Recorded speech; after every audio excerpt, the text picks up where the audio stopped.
The story I'm going to tell you took place long ago in a country quite far away. It was a pretty country with rolling fields and forests and some hills not too high, but just right for climbing up and having a look around.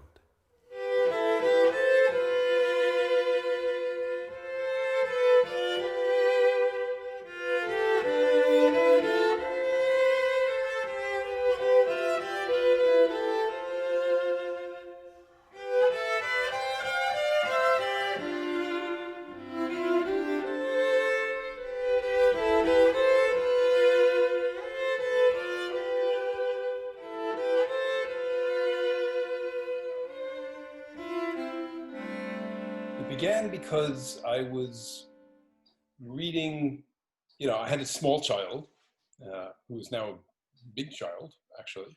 Yeah, she's now 20. This was my first daughter, Eliana. And I would just read to her at night. I'd read to her stories and I'd kind of embellish the stories and things like that. And then I somehow came across a piece called An Adventure at Granny's by Gwyneth Walker, who's an American composer in Vermont.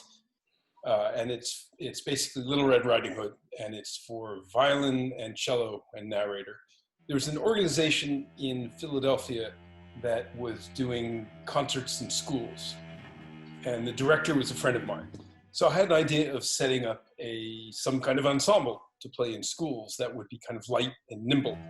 And there was this one piece, An Adventure at Granny's, and there were another one or two pieces. There was a Ferdinand the Bull, which you've probably played, Zoe, for solo violin and narrator. And with those two pieces, I figured that as a core, we could go into schools and have storytelling, because I liked telling stories. It turns out this was something I enjoyed doing. Once upon a time, there was a young child. She was very sweet. She loved to amuse herself by gathering nuts, running after butterflies, and picking flowers.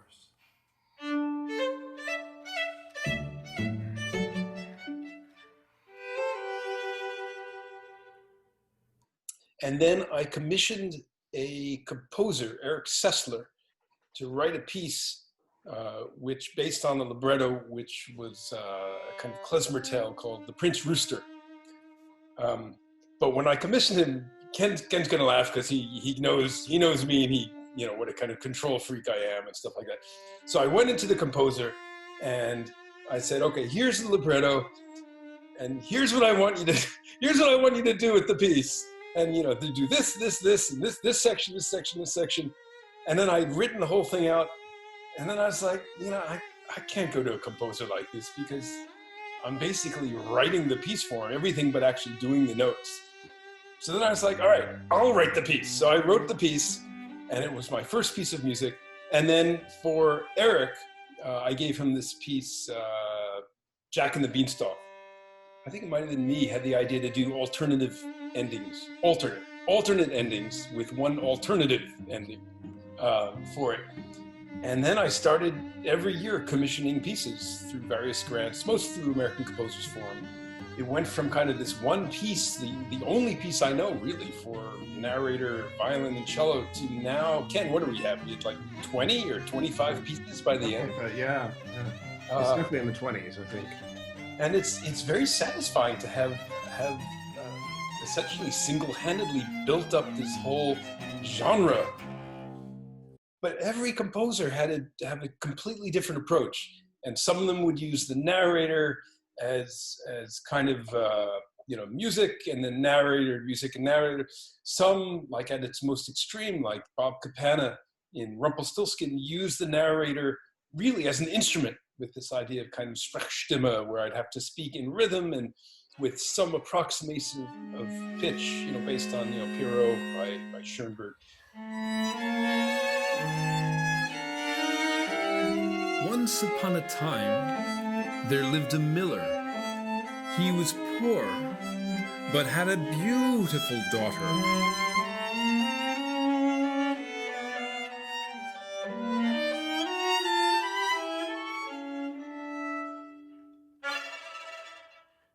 One day it happened that the king was passing by the mill.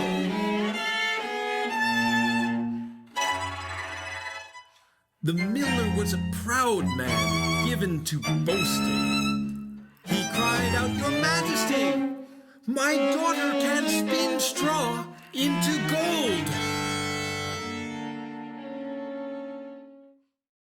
Ken's heard this before. I consider the music that I write, I can't really call myself a composer, but I say that the music that I write is schlock, but it's very effective schlock. And one of the things I've enjoyed in my own works, because there are a handful on some of those CDs, is to have music kind of work at various different levels. So it's something that a kid can enjoy, but then there'll be kind of little in-jokes that the kids might not get, but the adults are like, oh, okay.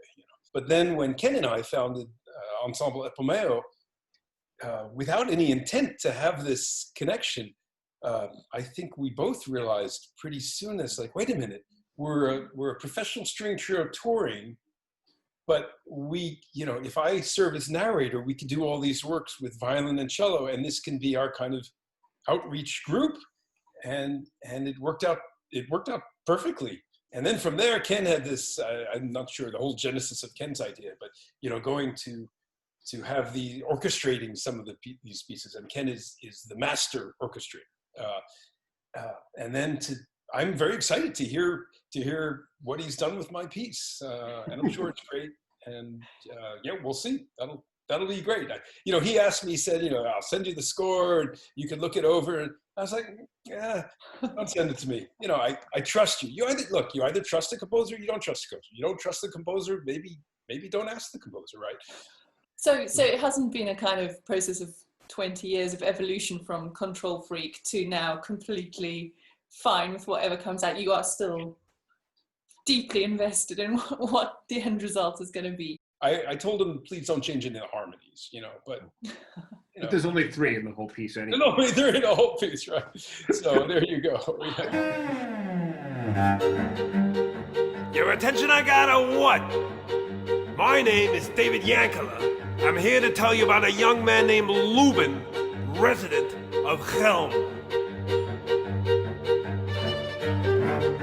You guys heard of Chelm? Yes? No? Come on, speak up. You there, sitting on that rug. Have you heard of Chelm? No? No? Hey, how about you? You sitting in that car seat. Have you heard of Chelm? No. Veyesmir with a bunch of Goyim. Chelm, I'm talking about the legendary town. That you haven't heard of this place? How can it be? Boy, it's going to be a long day. Okay, let me tell you about Chelm. There was a village just filled with fools. A foolish village filled with lots of foolish men. And this here village, this foolish village, was situated somewhere north or south in the Ukraine. Now in this village, there was a poor boy, known as the biggest fool for miles in all these parts. But his dear mother would always tell him he was a paragon of virtue and great schmarts. At home, Lubin lived with his mother, and the old woman supported them both by spinning. Now, Lubin was a bit of a schlemiel, and he'd spend all day sitting around not doing nothing. One day his mother said to him, Lubin, mein Kindler, a real job you have to get. You want that I work? I can't spin forever, and someone has to take care of me when I'm an altacocker. But what can I do? You're a good boy. Go down the road and do whatever the farmer tells you. Okay, Mamala, said Lubin. So the next day, Lubin got off his tuchus and hired himself to the neighboring farmer at 1 shekel for 1 day's heavy labor. The work was awful, carrying huge sacks of grain here and there, pulling feathers off chickens. Working in the fields, shoveling schmutz from the barn. The day felt endless, and walking home he was completely eugespielt. Not knowing what to do with money, never hadn't had any before, and walking home in the dark. By mistake, Lubin dropped the coin somewhere along the road on the way coming back from work. When he got home, his mother asked him, Lubchick, did you go to work? I did, Mamala. Did you get paid? I did, Mamala. Where is it, my son? and he told her what happened. Oi, my little bubbler. Next time you get paid, in your pocket you have to put it. I'll do that, Mamala. Said Lubin. So the next day again goes Lubin, but this time hires himself out to the dairyman. All morning he milked and milked until his hands felt like jelly. Every time he closed his eyes, he'd see swollen udders marching towards him like conscripting armies of the Tsar. Then he took the milk and churned up a batch of butter that would have fed the Israelites in the desert for 40 years. At this point, he felt like he'd been kicked in the shoulders by a horse. When he was done, the dairyman was so impressed he told Lubin to help himself to 2 huge handfuls of fresh butter. Being a good boy, Lubin remembered what his mama told him, and 2 handfuls of butter he takes and puts into his pockets. Well, it being summer, the butter started melting down his legs, over his ankles, under his toenails, and in the cracks between his toes. When he got home, you can imagine how he looked. Lubin, what is this calamity I see? Did you go to work? I did, Mamala. Did you get paid? I did, Mamala. Well, where is it, my son? And he told her what happened.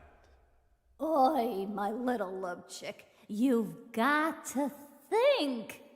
The next time you get paid, if you're given something soft, in a bucket of water, you must put it and carry it home on top of your head. Okay, Mamala. Said Lubin. Well, out goes Lubin the next day to work for the rat catcher. All day he spent on hands and knees setting traps for mice and rats. By the end of the day, his knees were raw and his hands sore. The rat catcher was so impressed he sent him home with a cat of his own. Lubin stroked the cat behind its ears, and marveling how soft and warm it was, he picked up the animal, dumped it in a bucket of water, and put it on top of his head. That cat fought like a dubik as Lubin tried to hold it in the bucket on his head. When he got home, he was wet and bleeding and covered with fur. My God, Lubin! Like this, you walk in the door? What happened? Did you go to work? I did, Mamala. Did you get paid? I did, Mamala. Well, where is it, my son? And he told her what happened. Oi, my zizzler. The next time you get paid, hold it gently in your arms and give it a kiss every once in a while. Okay, Mamala. Said Lubin.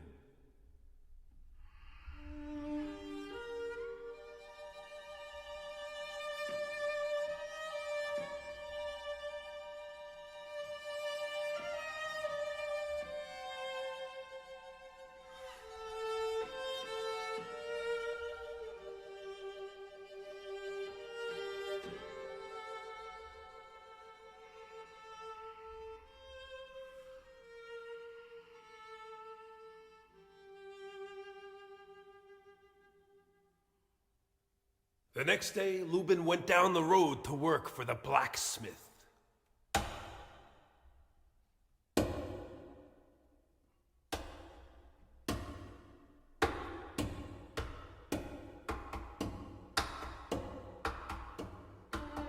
He spent all day hammering horseshoes, and he did such a fine job that the blacksmith gave him a donkey, which Lubin somehow managed to carry in his arms.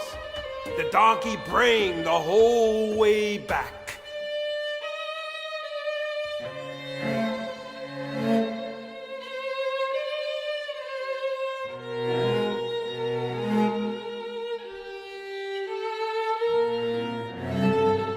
Of course, a donkey is somewhat larger than a cat. And and it didn't help that he stopped every few feet to kiss it on the cheek. On the way to Lubin's house lived Meyer, the mayor, wealthiest man in Chelm. His honor was tied up in knots because his daughter never smiled. He told all the men in the county that anyone who could get his daughter to laugh would have her hand in marriage, but no one could succeed at this task until, well, what do you think? That's right, until Lubin came along. Picture our hero walking down the road, schlepping that poor beast and stopping every so often to plant a big one on its cheek. The daughter took one look at Lubin kissing that donkey and started laughing so hard the mayor sent out a messenger to accost the young man. Hey you, you've got to marry the mayor's daughter. Marry her? What, are you completely mashugana? This woman I never even met. Stop your kvetching. She's a good girl from a nice family, and you'll never have to work again. Well, what have I got to lose?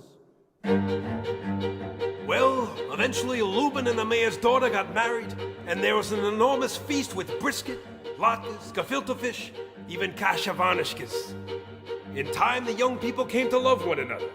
She continued to do her father's books, but also studied plastic surgery, while Lubin stayed at home and caught up on back issues of the New Yorker. They moved into an apartment in the center of town. Oh, did I forget to tell you? His mother moved in with them too. And she, at least, lived happily ever after.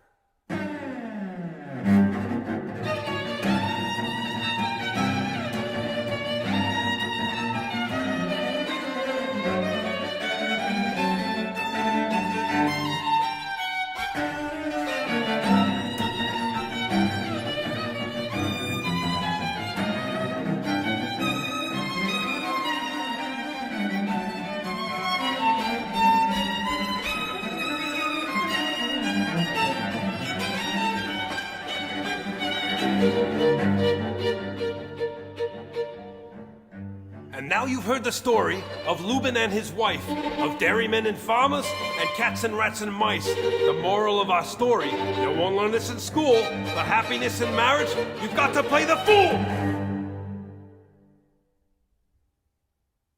Ken, what's it like orchestrating the work of a close friend?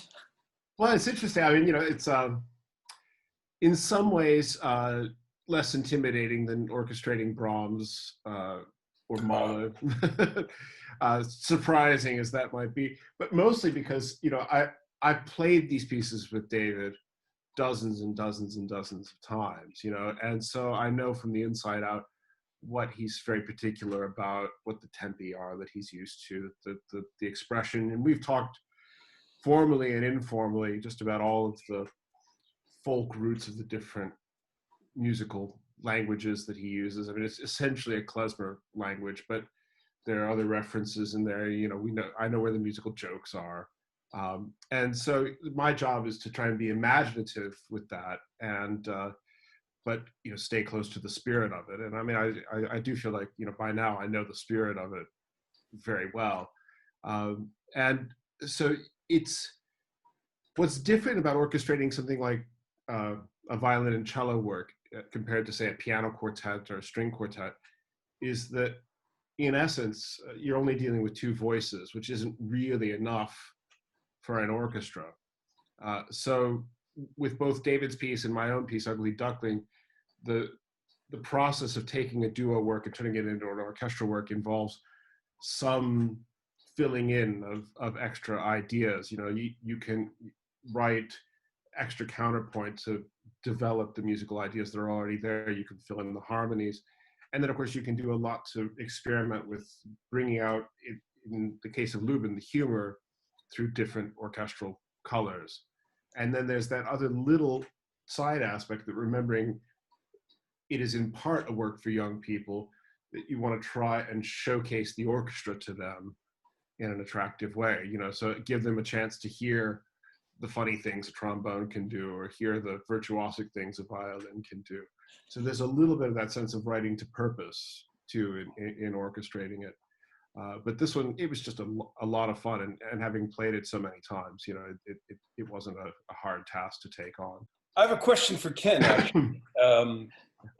At the end of Duckling, right? This kind of postmodern thing, a reference to a reference, right? Mhm. But you have an overt quote to Sibelius 5, right?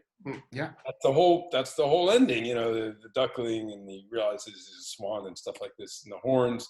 So when you orchestrate your own piece, when you've made a reference to an orchestra work from a chamber work, what do you do? So there's two kinds of references in The Ugly Duckling.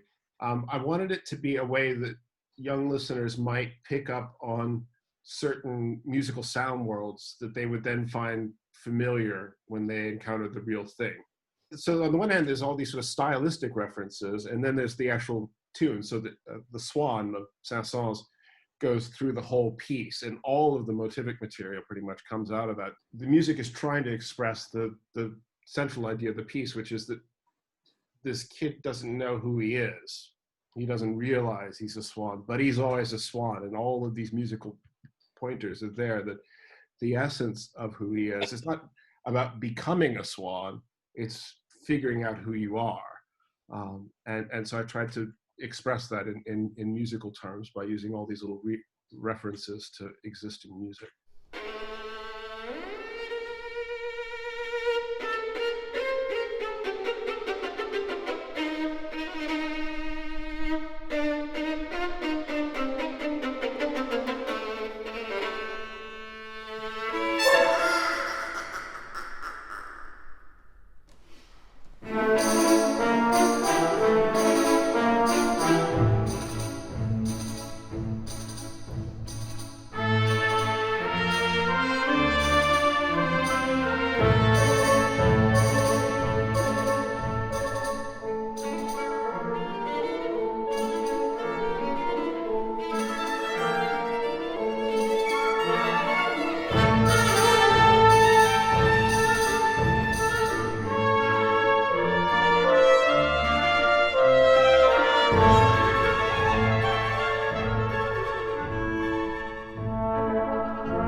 I would want to complement that by pointing out that there's lots of layers of interest in David's pieces too, although he restricts himself stylistically to this sort of klezmer sound world. And three chords. Yeah, and three chords.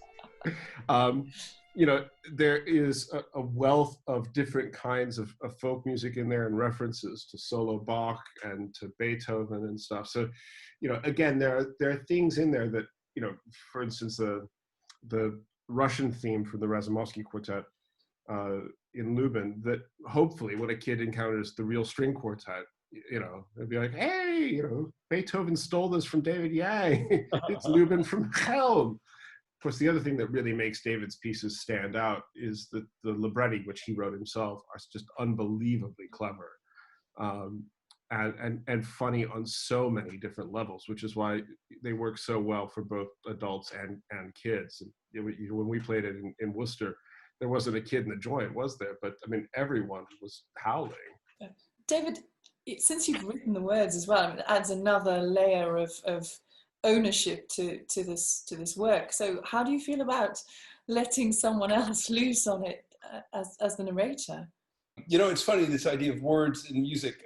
I remember reading an interview years ago with Art Spiegelman, who you may or may not know. He's the graphic novelist who did I think he won the Pulitzer Prize with this graphic novel called Mouse, which is a chronicle of his own experience with his father and his father's experience as a survivor of the concentration camps during World War II. And Spiegelman talked about the fact that he tried to make it as an artist, but he couldn't quite, he wasn't a great artist. And he tried to make it as a writer, and he wasn't really a great writer, but somehow this combination of images and words that he'd written himself, it really clicked in a way. Art Spiegelman, by the way, had illustrated the Prince Rooster. Originally, that's where I first came across the story. He didn't write the story. That goes back to a rabbi, I think, Rabbi Nachman of, I don't know, Bratislava or something, who wrote all this famous Jewish storyteller back in the 18th century, I think, in the Pale or something like that. You're referencing, Jewish culture and stories a lot. It's your culture, isn't it? Yeah, I'll say. So I'm, my father's Chinese, my mother's Jewish. I grew up in New York City, kind of surrounded by Jewish culture. I tell people I'm Chinese from the waist up and Jewish from the waist down. Like all good New York Jews, we had a Christmas tree in December, and we'd open presents on Christmas Day, and there was a Star of David on the top of the Christmas tree. I mean, it's absurd, the whole thing, right? You were aware of this. I mean, you'd go to family gatherings, and you'd see the darker sides of things, and my mother or my grandmother would point out, there you see so and so over there, and you'd be like, Grandma, what's that tattoo on his arm? What are those numbers on his arm? You were very aware of this. So we would go out to eat, and we would go to a Jewish deli, or we would have Chinese takeout, which, as Ken knows, is there's nothing more Jewish than Chinese takeout. So, yeah. David, I think the viewers of this podcast need to know a little bit about the role of Jewish cuisine in your musical output. Whether it's The Party in Lubin from Helm or my favorite, the Jewish food rap. Oh, the Jewish food rap. Yeah. Moshe couldn't believe his good fortune. But while he was outside contemplating the genie's offer, Mendel, back in the kitchen, could not stop thinking about his empty belly. He was so hungry he started to fantasize about food. Wasn't there anything in the house? A piece of bread? An old apple? Forget the apple. I'd chow down the whole tree of knowledge at this point. Oi, was he hungry! He dreamed of heaping stacks of herring and liquid vats of schmaltz, quantities of kishkes, kasha, kreplach, kichelach, magnitudes of matzo brie and portions of pierogin, doggy bags of derma and crunchy stacks of groven.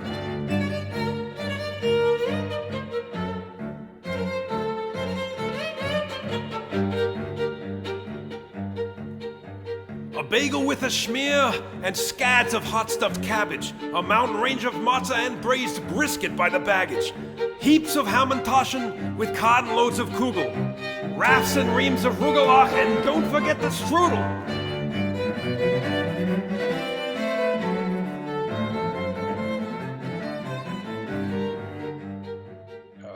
I would do a lot of research. I have books and books of folk tales at home.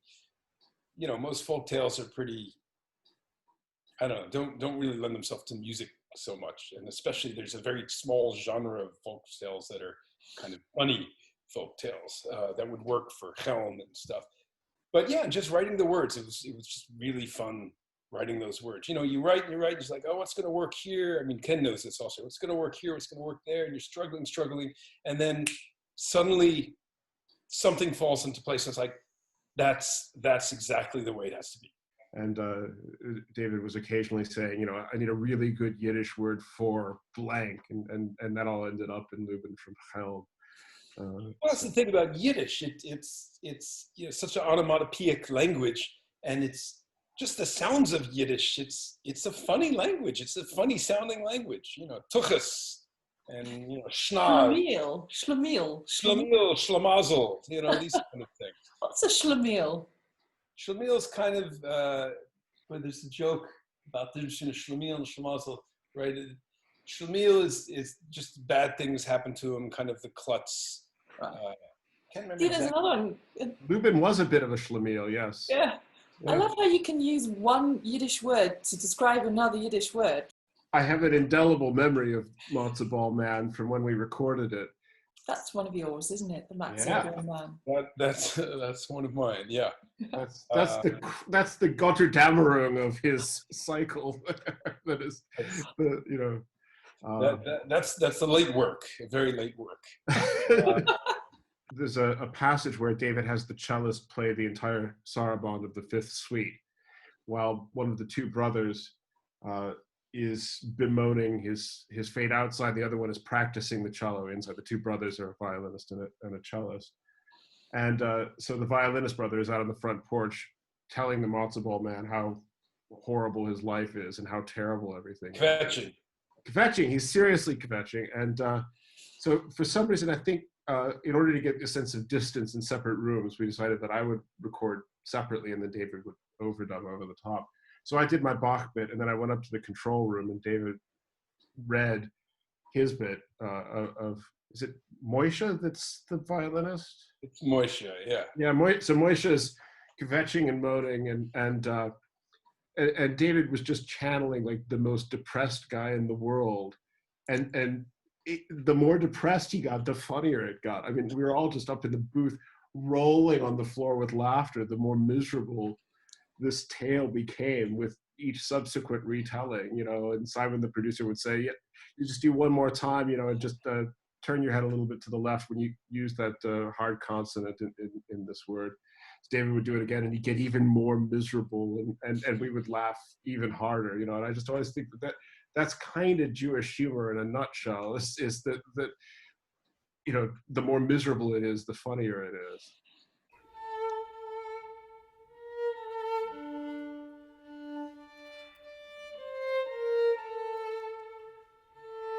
He could hear the melancholy strains of a cello coming from inside, while outside on the porch was a man of indeterminate age sitting alone with a book and a sour expression on his face. He was dressed in a wrinkled old black suit that was probably out of fashion when it was bought. There was a violin case at his feet. The matzo ball man called out to him tauntingly, "I've run from a woman my life she did grant, a wife who laughs and a husband who can't. And now I'm going to run away from you. Run, run as fast as you can. You can't catch me. I'm the matzo ball man." Startled, the man looked up and began to call into the house, "Mendel, you won't believe what..." But he stopped himself and said, "Oh, never mind," and seemed to visibly deflate before the matzo ball man's eyes. "Just go away and leave me alone." The little man was at a loss for words. "Come on, have a run!" The man replied, "Here's a news flash, sonny. I don't run. Do I look like I run? Secondly, why would I want to eat you? With my luck, I'd choke on the first bite. What's more, look at you standing in the street, no shirt, no shoes, disgusting. Would you eat you? Now, if you'll excuse me, I have work to do." And with that, he turned his back and buried his face in a dog-eared book and started marking in the margins with an inch-long stub of pencil. Might be interesting for our viewers to talk a little bit about how this evolved beyond being just a children's project. Yeah. And David referenced already that especially once the trio became the group for these pieces, you know, that it was natural to, you know, do our Saturday night concert for the grown-ups and then a Monday morning concert at a local school or something. And that became part of the package that we would offer when we were visiting different venues. And that worked really, really well. You know, it always added some value to our visits, I think, and some satisfaction. But, you know, at some point, David had the idea to introduce one of those pieces from the children's programs into the evening concert between the, you know, say the Kurtag and the Beethoven. And I mean, I think probably it started with doing Lubin as an encore, didn't it? I think it might. The first time might have been Lubin as the encore at the Customs House Maritime Museum. We just played the Schnittke string trio. Yes, that's right. The most Oh my depressing piece of music ever written, and one of the monuments of 20th century music. Yeah, sacred to the profane, very profane.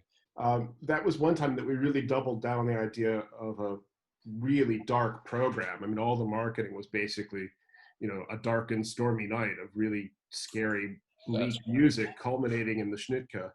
I think it was the Krasha String Trio, which was written just before he was executed in Yes. Auschwitz. Oh God. Yeah. And maybe Beethoven's C minor trio or something. I forget exactly. And people actually kind of bought into it, and it was a sold out concert. And then after all of this darkness, to do Lubin, and it just blew the building apart because people, I think, they needed a good laugh after that. And then it was just, a logical step after a couple of those to think about, doing a narrated piece as part of the program. It's a sort of always, nice when the artistic side and the practical side align. So for instance, we were able to go to Swarthmore, where David teaches chamber music, and do a program there. And David's colleague there is Jerry Levinson, who wrote the three fables that we played in November. And so, of course, we should include his piece on that program. And we did the same thing at Penn with the Warrior Violinist. Jay Reese teaches there, so I think, we did Penderecki and Weinberg and Reese on that program, and that worked really well. And I mean, they're really fascinating pieces of music as well. They're substantial, and also it leads naturally to something I was going to ask you about, which is this other strand of myth and legend that you obviously are very drawn to, which is the very ancient and quite Eastern. With Jay Reese, it was originally called The Black Knight, I believe, and it was an Egyptian folktale. And then Jay and I worked together on a libretto, and he changed that. It had been a flute player, and we changed it to violin.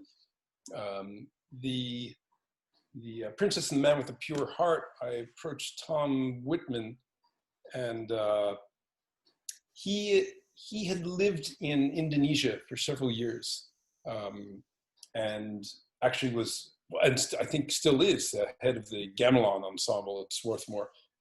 So that seemed like a good match. But for the Levinson, he agreed to do that. For Jerry agreed to do it. And Jerry, of course, is actually a huge, major composer in the US. So that was a coup to get Jerry to do it. And he said, I'll do it, but only if it's based on these poems. And I was like, yes, go ahead. And of course, his piece, it's extraordinary. Those three short those miniatures are amazing. It's music of the highest quality and literature of the highest quality. And the fusing of the two has been done so lovingly, too, that there's no sense of either art form being compromised for the other.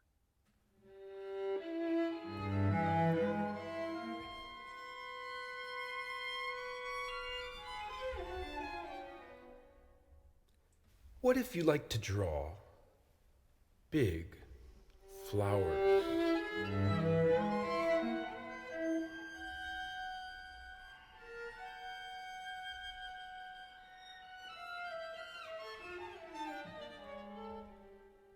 But what if some sage has told you that there's nothing more beautiful?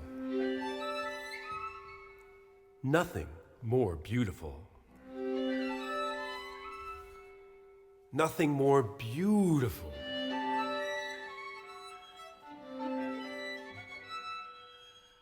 than a straight line. What should you draw? Big flowers?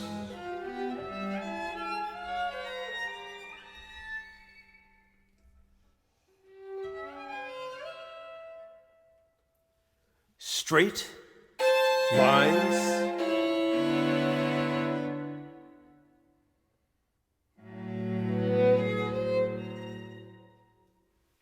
I think you should draw big flowers.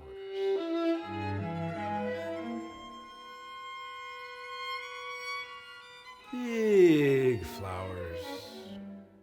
Big flowers. Big flowers. Big flowers. Big flowers. Big flowers. Big flowers.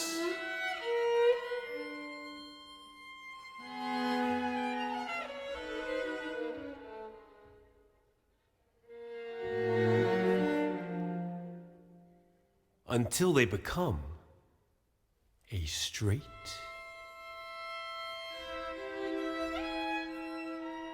line.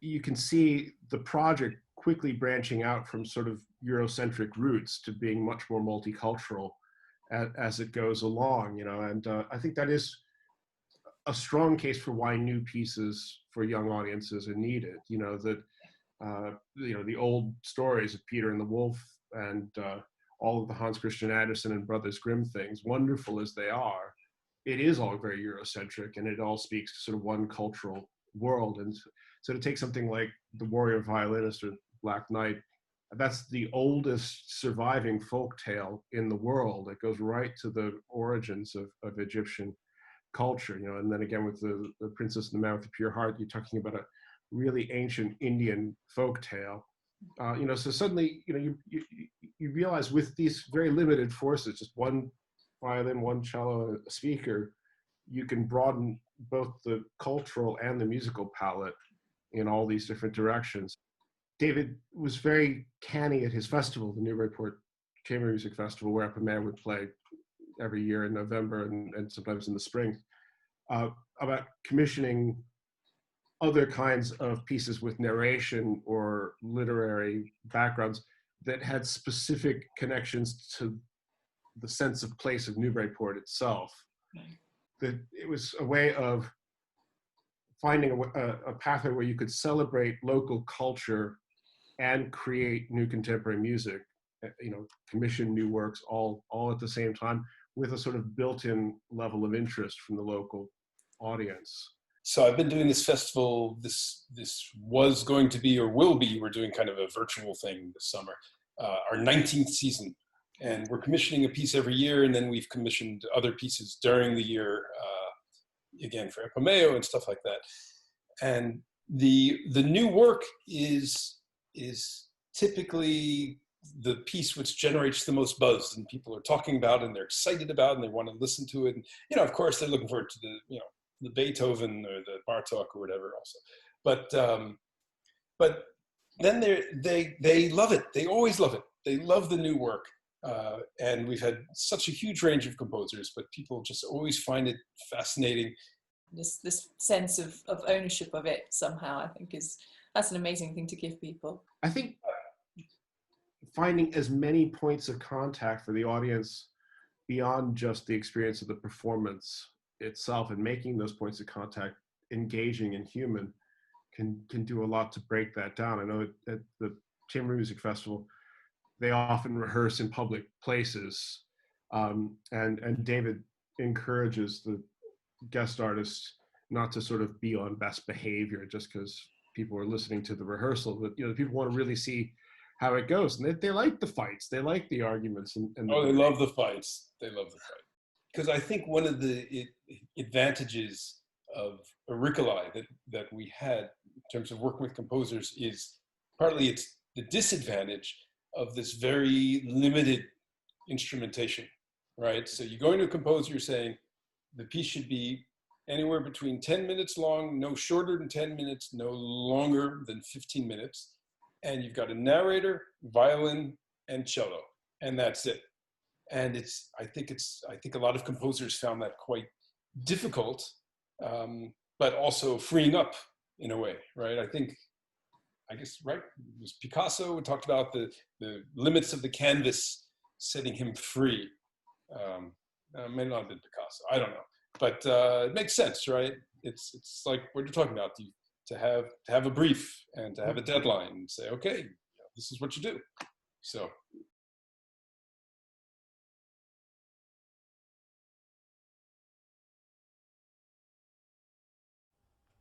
It was beautiful summer.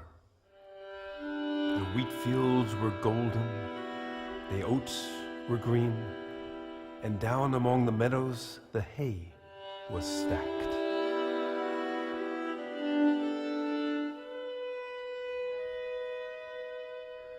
around the field and meadowlands rose vast forests and distant mountains, in which deep lakes lay hidden. In the midst of all this, a duck sat on her nest, hatching her ducklings. Egg-sitting is a dull business, and hardly anyone came to see her.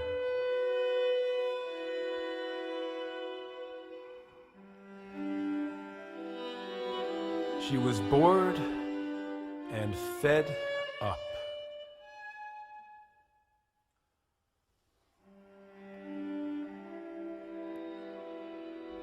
At last, the eggshells began to crack, one after another. Suddenly, the nest exploded in a cacophony of peeps and tweets. Said the mother duck, and lickety-split, they all waddled out to have a look around. How wide the world is, said the young ducks. Do you think this is the whole world? Their mother asked. Why, it extends on and on, clear across to the other side of the garden, right on into the parson's field. Though that is further than I have ever been. Right then, she said as she got up stiffly, off to the lake. But as she stood, she noticed that one egg was still unhatched, a large gray egg with little scratches on it. How much longer is this going to take? She groaned as she sat back down. I'm really rather tired of it all. Hours passed, and at last the big egg did crack, said the young one, and out he tumbled. Mother Duck looked him over critically. He was very big and very ugly. Mother Duck, her patience at an end, sighed in resignation. The next day, the weather was splendid, and off to the pond marched Mother Duck, family in tow. Let's go find some tasty eelheads. One duckling after another plunged into the warm, bright water. Soon, even the big, ugly gray one was swimming along. Called Mother Duck. Come with me. I'll lead you out into the world and introduce you to the duck yard. Mind that you bend your necks to that great old duck over there. She's the noblest of us all and has Spanish blood in her. That's why she's so fat. Shake yourselves off and don't turn your toes in. They did as told, but the other ducks in the yard looked on indignantly. Another brood? As if there aren't enough of us already. Look at him! He's so big and ugly! Let's get rid of him! One duck charged up and bit his neck. Leave him alone! Cried Mother Duck. But before she could stop the assault, she sensed the great Condessa Duck approaching.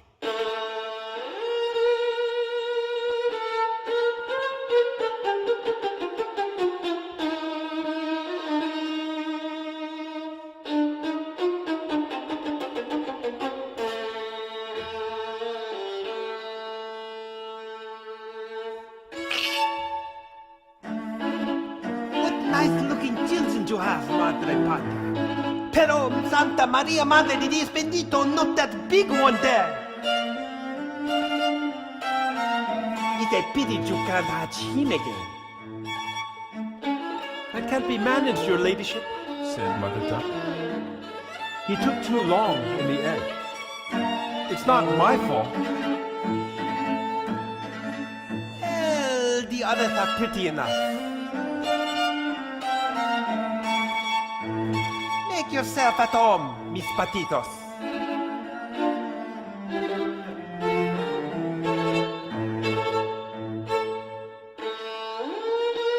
And if you should find a tasty eelhead,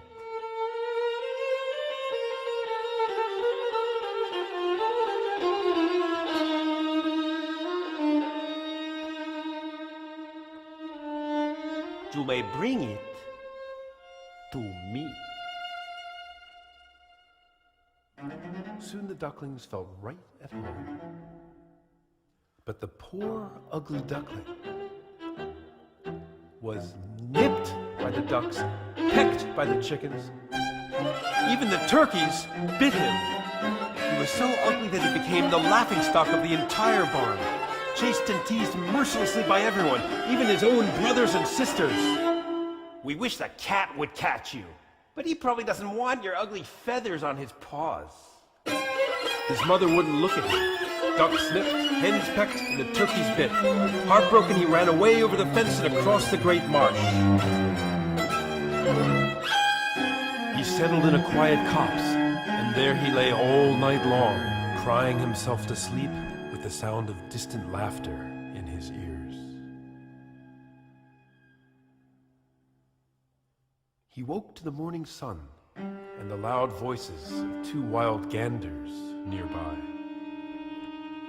These fine man-gooses walked and talked with the arrogance of youth. Say there, comrade, that's quite a look. Come with us.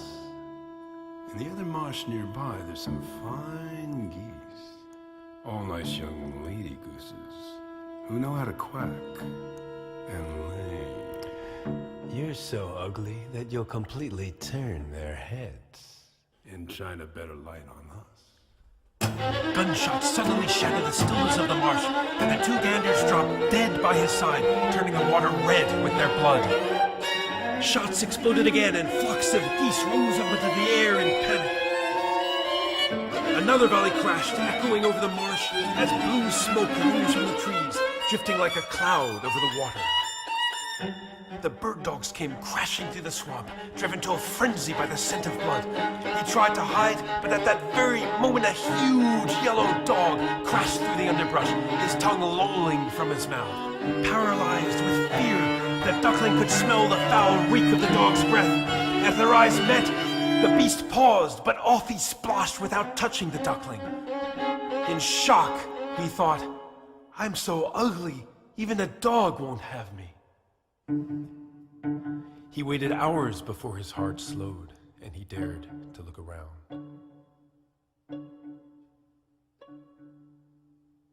Then away he fled across field and farm, fleeing for days and then weeks. Wherever he went, he sensed every creature mocked his ugliness.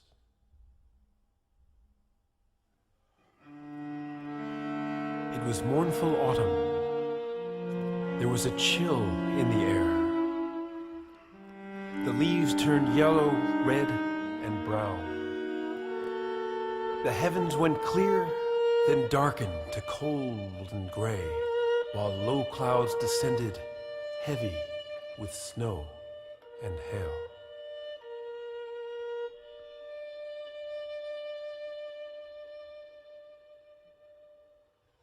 One evening, as the sun was setting and he rested, exhausted, on the shore of an immense dark lake, three large, handsome birds appeared out of the reeds.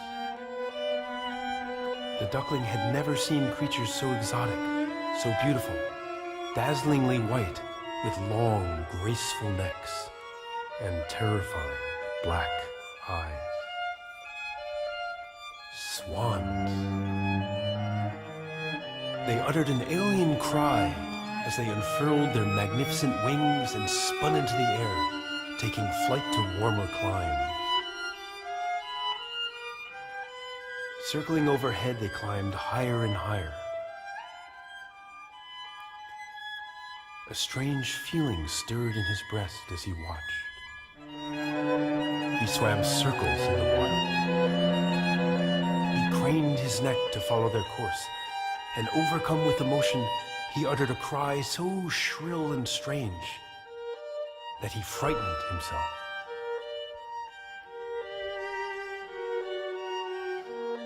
When he could no longer see them, he dived down to the bottom of the black waters.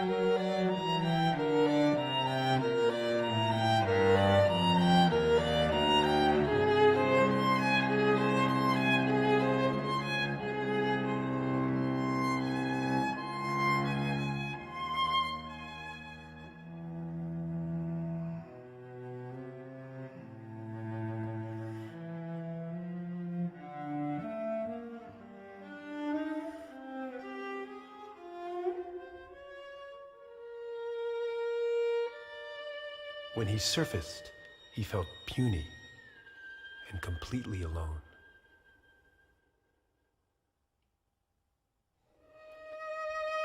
It was remorseless winter.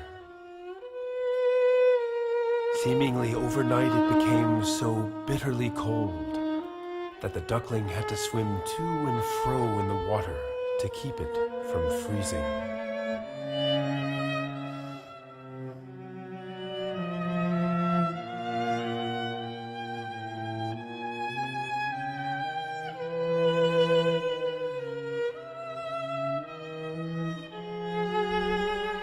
But every night the hole in which he swam got smaller and smaller and smaller until one morning it froze so hard that the duckling had to paddle continuously to keep the encroaching ice from closing in.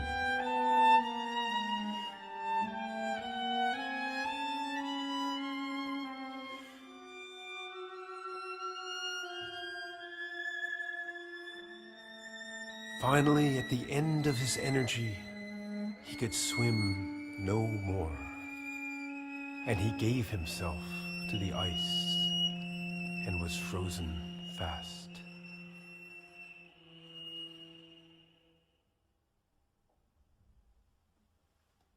It would be too sad to tell of all the hardships and wretchedness he had to endure during the cruel winter.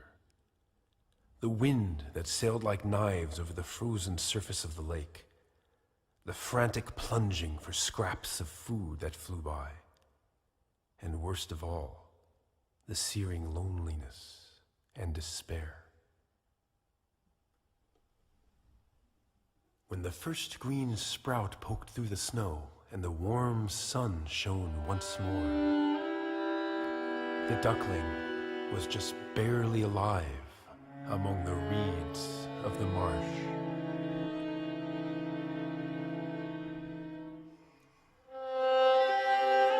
The lark began to sing. It was ecstatic springtime.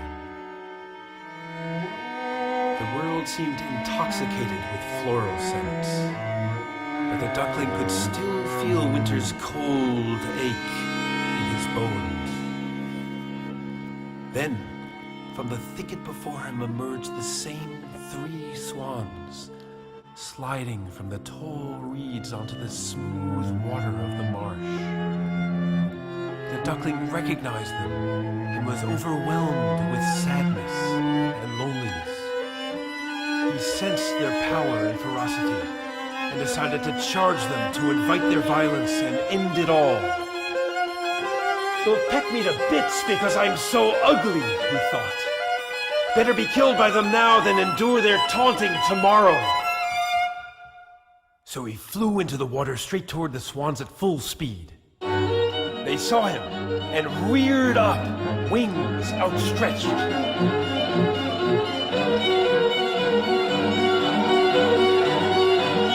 Kill me!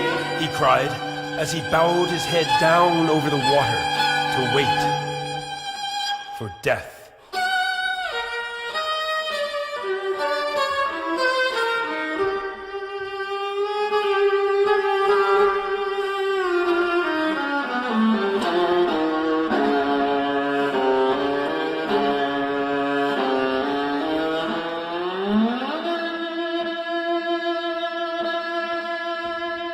But what did he see there, mirrored in the cold black waters?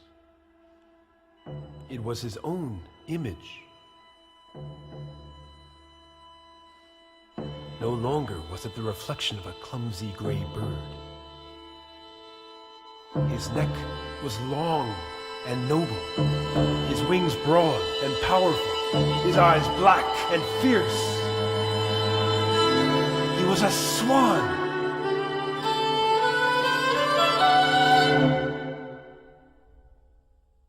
The 3 swam around him, stroking him gently with their bills. "The new one is the most handsome of all," they said, bowing their long necks in his honor.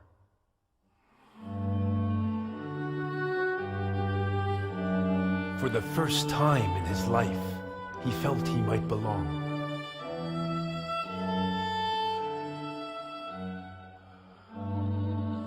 He thought about everything he had endured.